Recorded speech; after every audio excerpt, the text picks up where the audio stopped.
Sebuah kios pot bunga di utara Hotel Galuh Prambanan, Klaten terbakar pada Senin 8 Agustus.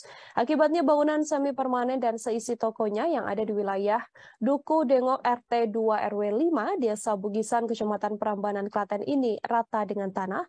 Kapolsek Prambanan mengatakan kebakaran yang menimpa kios pot milik Sutini ini terjadi sekira pukul 10:30 waktu Indonesia Barat. Informasi lebih lengkapnya akan disampaikan oleh wartawan Tribun Solo, ada Tri Widodo, yang saat ini telah tersambung bersama dengan kami, Saudara. Selamat siang, Tri. Silahkan dengan laporannya.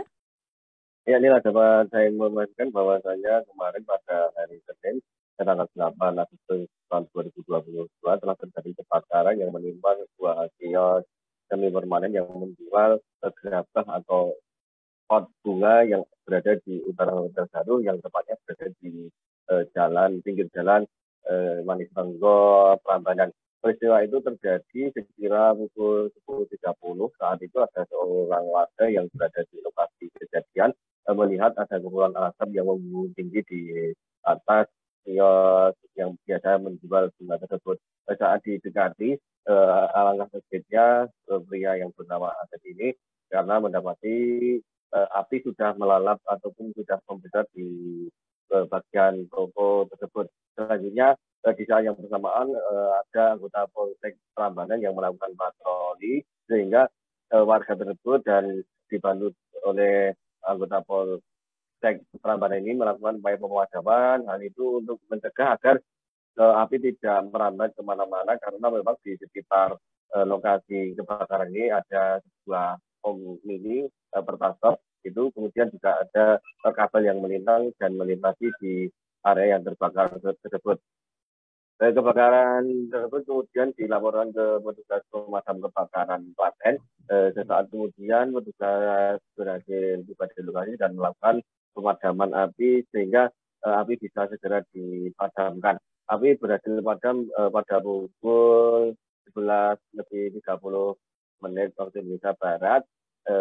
Dari hasil penyelidikan Polsek Prambanan sendiri, diduga kebakaran ini diakibatkan oleh hubungan arus pendek listrik dari salah satu instalasi yang ada di dalam kios pot bunga yang merupakan bangunan semi permanen yang terbuat dari gedek bambu ini.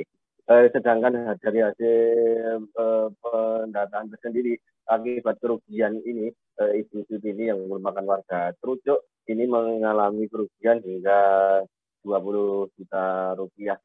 Sedangkan kondisi toko sendiri saat terbakar tidak ada penghuninya, atau sudah 2 hari ini toko dalam kondisi sepi karena sang pemilik pulang ke rumahnya di wilayah Trucuk. Hanya saja dengan begitu tidak ada korban jiwa maupun korban luka dalam kebakaran ini. Hanya saja dari Kapolsek Prambanan AKP Edi Prasetyo mengimbau kepada masyarakat untuk senantiasa menjaga saluran instalasi listrik, mengingat banyaknya kasus kebakaran yang terjadi diakibatkan oleh adanya hubungan arus pendek listrik ataupun konsleting. Selain itu, bagi masyarakat yang masih menggunakan tungku bakar untuk memasak, diimbau juga untuk memastikan bahwa tungku kayu bakar yang digunakan memasak ini telah benar-benar padam sebelum meninggalkan tungku ataupun dapur yang digunakan untuk masak tersebut. Baik, terima kasih banyak Tri Widodo, wartawan Tribun Solo melaporkan terkait kebakaran kios pot bunga, yang mana bisa saya simpulkan sedikit, Tribuners tidak menimbulkan korban jiwa karena pada saat kejadian yang bersangkutan atau pemilik rumah sedang tidak ada di lokasi. Terima kasih sudah nonton, jangan lupa like, subscribe, dan share ya!